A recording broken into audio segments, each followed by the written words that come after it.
श्री गोसाई जी ने कहा है कि श्री रामचरितमानस को पाने के लिए और उसका लाभ लेने के लिए व्यक्ति के पास श्रद्धा बहुत जरूरी है।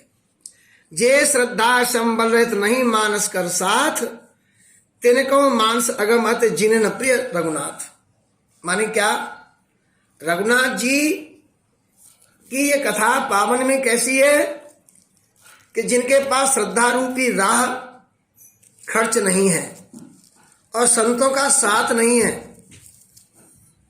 और जिनको रघुनाथ जी प्रिय नहीं है, भगवान प्रभु श्री राम जी जिनको प्रिय नहीं है, और उनके लिए यह मानस अत्यंती अगम है, अर्थात इस मानस को पा नहीं सकते। इसको पाने के लिए चीजें बहुत जरूरी है, अर्थात श्रद्धा, सत्संग, भगवत प्रेम। बिना कोई भी श्री राम जी को पा नहीं सकता, रामचरितमानस को समझ नहीं सकता। रामायण को सुनने के लिए और राम जी के प्रति जानने के लिए ये तीन चीज बहुत आवश्यक हैं: श्रद्धा, सत्संग और भगवत प्रेम। ये तीनों होना बहुत जरूरी है, तभी श्री राम जी के प्रति प्रेम होगा, राम जी की बात समझ में आएगी। जो करि कष्ट जाय पुन कोई, जो करि कष्ट जाय पुन कोई, जाते नींद जुड़ाई होई, जड़ता जड़ विषय और लागा, गयो न समझन पाव अभागा। यदि कोई मनुष्य कष्ट उठाकर वहां तक पहुंच भी जाए तो वहां जाते ही उसे नींद रूपी जूड़ी आ जाती है। पहुंच भी जाए कैसे भी तो जूड़ी आ जाती है। उसके हृदय में मूर्खता रूपी बड़ा कड़ा जाड़ा लगने लगता है। मूर्खता रूपी काड़ा माने मूर्खता जैसा वो काड़ा है, बड़ा भयंकर जाड़ा लगता है, जिससे वहां जाकर भी वह अभागा स्नान नहीं कर पाता। माने वेदांत भरा हुआ इसमें। श्रद्धा, विश्वास, समर्पण ये आवश्यक है। सत्संग में कोई पहुंच भी जाए तो उसके अंदर मूर्खता रूपी ये बातें आ जाती हैं। क्या आ जाती है ये अभी समझ में आया। जाड़ा लगता है और जूड़ी आती है, माने ऐसा लगता है वो स्नान नहीं कर पाता और भाग जाता है। अरे चलो भाई चलो, जल्दी हटो यहाँ पे। उसे रुचि नहीं आती उसमें। इसलिए उस सरोवर में राम जी की गंगा में नहाने के लिए बहुत आवश्यक क्या है?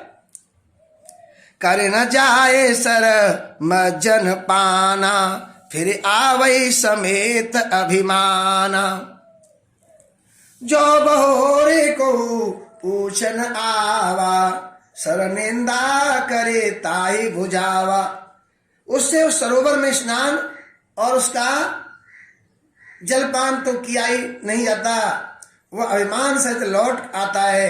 और फिर यदि कोई उससे वहां का हाल पूछने लगता है तो वह अपने अभागे की बात न कह करके सरोवर की निंदा करता है और उसे समझाता है, अरे पानी ऐसा ऐसा अच्छा नहीं है, लगा गंदा लगा। अरे साहब, मानी दुनिया भर की बुराई करता है और वहां से लौट के आता है। ये सरोवर में स्नान करने के वाले अभागे व्यक्ति हैं जो स्नान नहीं कर पाते। तो राम रूपी गंगा वह जामे कोई कोई ना, जामे कोई कोई राय। राम नाम की गंगा वह जामे कोई ना, जामे कोई ना। तो राम जी गंगा है, इसमें नहाना है, बट डुबकी लगानी है। कैसे? जब भाव होगा अपने अंदर, श्रद्धा होगी। सकल विघ्न व्यापय नहीं तेहि, राम सुकृपा बिलो कहीं जेहि। सोई सादर सर मज्जन करई, महाघोर त्रय तापन जरई। ये सारे विघ्न उसको नहीं व्यापते, बाधा नहीं देते। उनको नहीं लगते जिनको कि श्री रामचंद्र जी सुंदर कृपा दृष्टि से देखते हैं। श्री राम जी जिनको अच्छे से देखते हैं उनको ये कोई विघ्न नहीं लगते।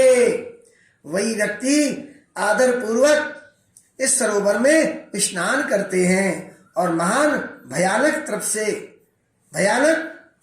त्रिताप से, 3 तापों से वो नहीं जलते। कौन से ताप है 3?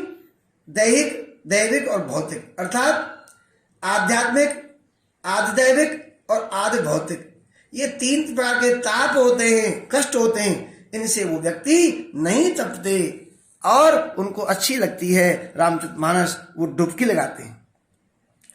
तेन यह सर तजहि न काऊ, जिन्ह के राम चरण भल भाऊ, जे नहाई चई ए सर भाई, जो सत्संग करो मन लाई।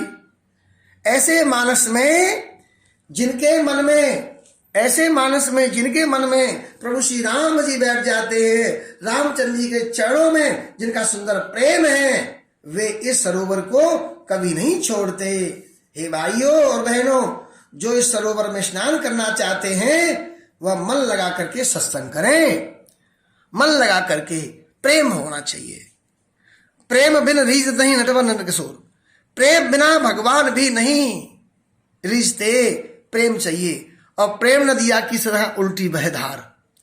प्रेम में कष्ट तो उठाने पड़ते हैं और प्रेम में भगवान को पाना पड़ता है। और कलयुग में तो प्रेम के द्वारा प्रभु को माना गया, गाया गया और प्रेम में बड़ी कृपा करते हैं। और कलयुग तो ऐसा है, कलयुग केवल नाम आधारा और सुमिर सुमिर भव उतरे पारा। भव सागर से पार उतरने के लिए कलयुग में नाम रूपी ही ये भव सागर से पार करने का सुंदर एक जहाज है। आओ इसमें बैठें राम चर्चा में। श्री राम जय राम। सीधा मिला तेजा में हो रही इस छोटी सी इस पावन नाम चर्चा में, नाम रसधारा में हम भी शामिल हों।